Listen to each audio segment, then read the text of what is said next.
Yo, what's up mga cottage, no? Magandang hapon po sa ating lahat. Yan, nandito pala tayo sa may daanan po ng sa may R. Castillo. So, andito po tayo sa may Aswela Club. Mga cottage to, papunta na po ito ng may Sasa. Yan mga cottage. So, i-update naman natin itong ginagawang Samalaylan Davao City Connector Bridge.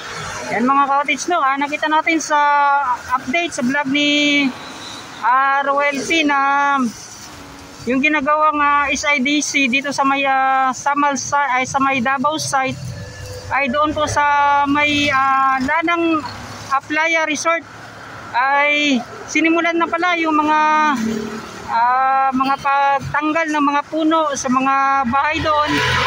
So yun po yung i-confirm natin, titingnan natin ano po yung mga makuha nating update.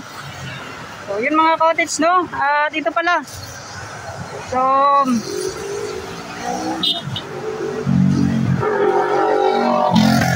dito po mga cottage, no, ito mga paglagyan po nila ng mga heavy equipments na i-update natin to dati.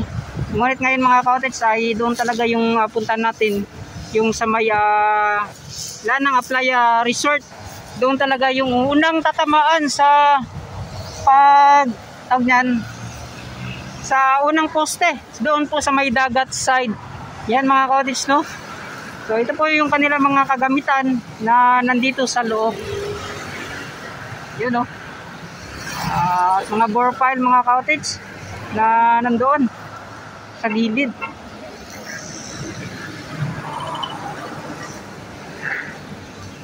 So puntahan na natin doon sa may dagat side, sa may Lanang Playa Resort. Yun.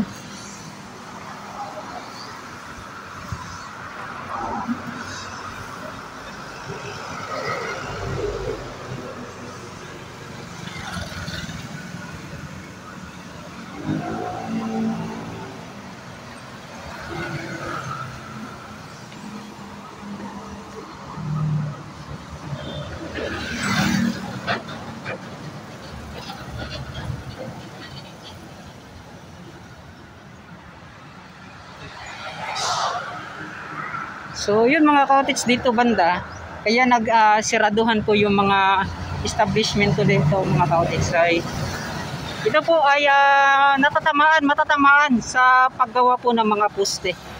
Yan, no. So kaya po nakasarado po lahat ng establishment dito sa area. Yun.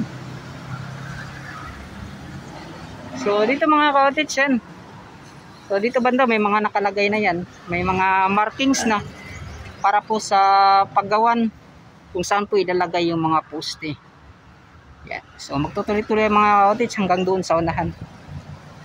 So need nating sumakay dito sa tricycle para po makapunta doon sa dulo. Yan mga cottage, no, abang-abang lang. So kita-kits doon sa dulo. Let's go.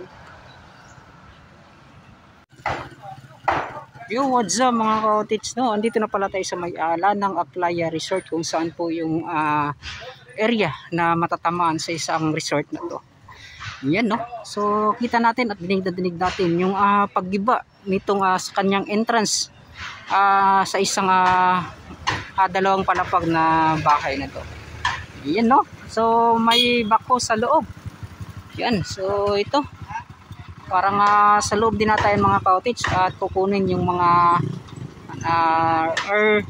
may mga ilalagay sila dyan sa maliit na sasakyan na yan. Yun, no? So dito naman nakita po natin yung mga parang talisay ata. So siguro po ay kiniklear nila dito mga cottage, no? Sin nga po may nakalagay nga is W11. Yun. So posibleng dyan yung isa pang poste na ilalagay. Yan mga cottage, no. Dito banda, so matatamaan mga cottage. So punta tayo dito mga cottage sa loob. Tatry natin kung pwede bang makapasok.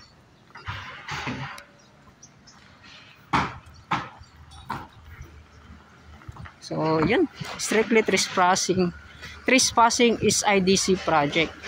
So ito pala ay may nakalagay. So date approved is December 21 pa pala mga ka-outage, no? Hindi natin ito nakita sa ating pabalik-balik na pagpunta dito. Yan, no? The tree cutting permit has been duly issued. The Department of Environmental Resources, the Environmental Resources 11, RSIN 11 with the following details. So ito, may permit sila mga ka-outage. So ito yung mga magandang talaga na kanilang ginagawa para patuloy-tuloy yung kanilang pagtrabaho dito sa ginagawang SIDC bridge. Yan, no? So dito, tatamaan talaga mga ka-outage. Kaya nga po, yung mga pagputol ng mga kahoy ay marami-rami din mga ka-outage hanggang doon pa yan sa unahan. Yun, no?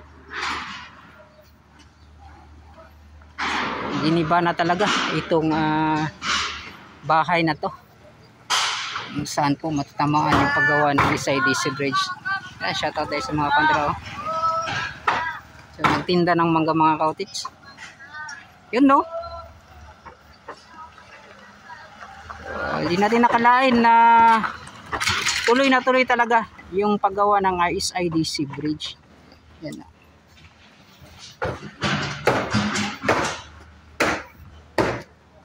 So dito na sa bahaging ito, hindi naman nila totally na giniba lahat mga ka-outage. Dito lang po kung saan po ay malapit sa kanilang pinagtatrabahuan. Yan. Yun. So engineer tayo or ano. So naka-yellow hat din naman mga ka-outage. Isang Chinese na nagtatrabaho dito. Yun, no?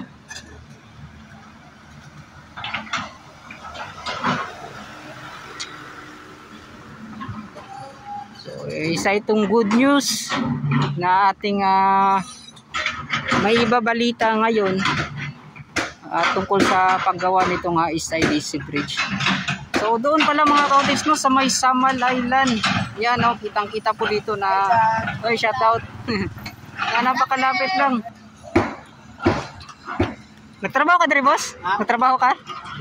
Sa Pikas? Pero dire. Yan, no. Pwede ba makasulod diri Diri mo agi? Pwede. Lagi na dito lang ko sa Pikas para kuan diyan. Salamat So yun mga ka-outage, so may dumaan na malaking truck siguro dito to. Sa papasok po ito mga ka-outage, no?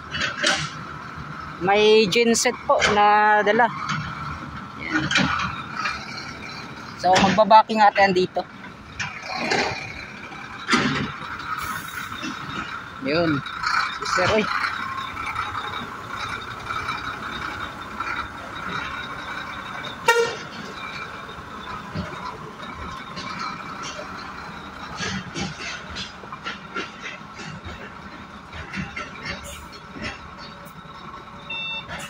So papasok po sa loob mga ka-outage.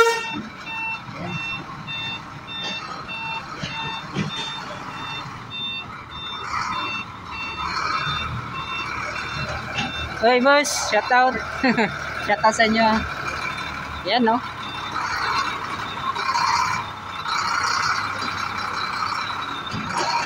Shout out sa inyo, boss. Yun, salamat. So ito mga ka-outage, at kita po ninyo na nakapasok na yung malaking truck na to.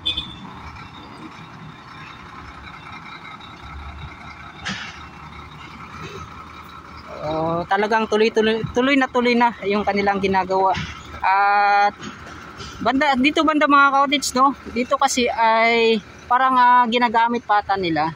Yan nga po yung natatamaan lang talaga itong area na to.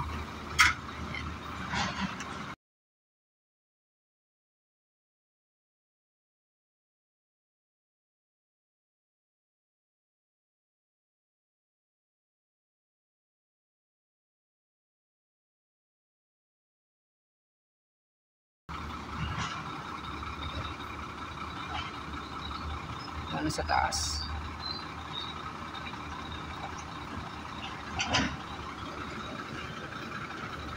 napakarami din pala ng mga sasakyan na pumapasok dito mga ka-outits. Yan. So siguro ay sila po ay ang tawag niyan, nagmamay-ari or mga naliligo dito sa areang to. Yan. Yun, no? So yung mga ka-outits, tuloy-tuloy yung kanilang ginagawa. Yan, no, may nakalagay na ng mga bakal doon. So paglalagyan yan nila ng pundasyon mga ka-outits. Yan, no?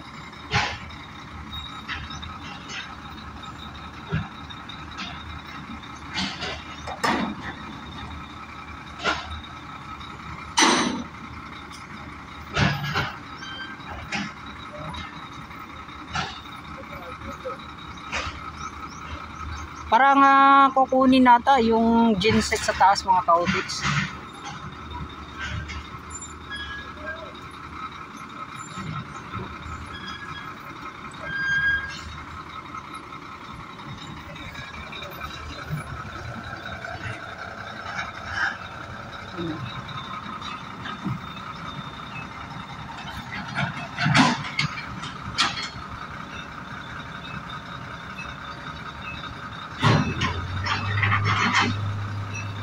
At yun, sa mga nagsasabi na bakit po matagal, mga ka-outits, hindi po to biro yung kanilang ginagawa. Hindi po to itong ginagawa nila na dalawang stories na bahay lang. Yan mga ka-outits, no? Ito po ay isang tulay na dapat talagang tinitingnan yung areas para talaga mas matibay. Yan mga ka-outits. So importante, kanila na pong naumpisahan, kanila pong tuloy-tuloy yung pagtrabaho dito sa ginagawang SIDC Bridge.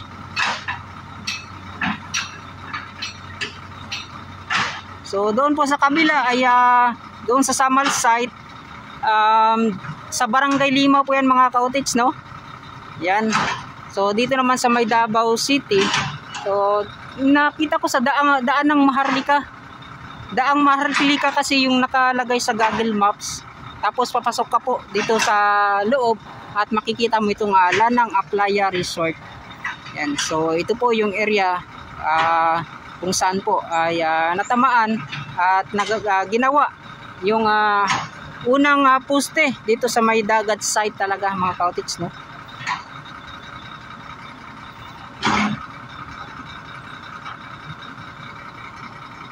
Ayan.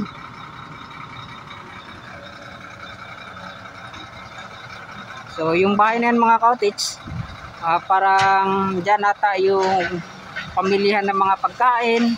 Dyan po yung entrance exit niya mga ka-outits, no? Opisina. So giniba na po mga ka-outits at yun.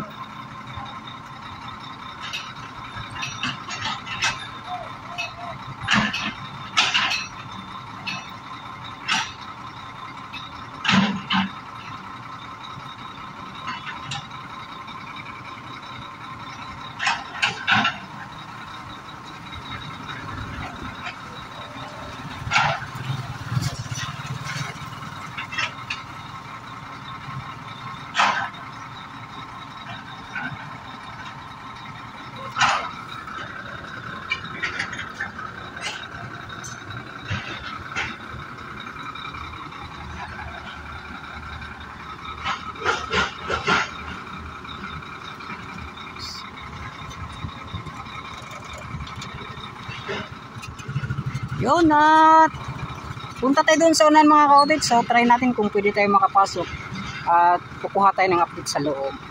Yun, no? So samahan niyo ako, let's go.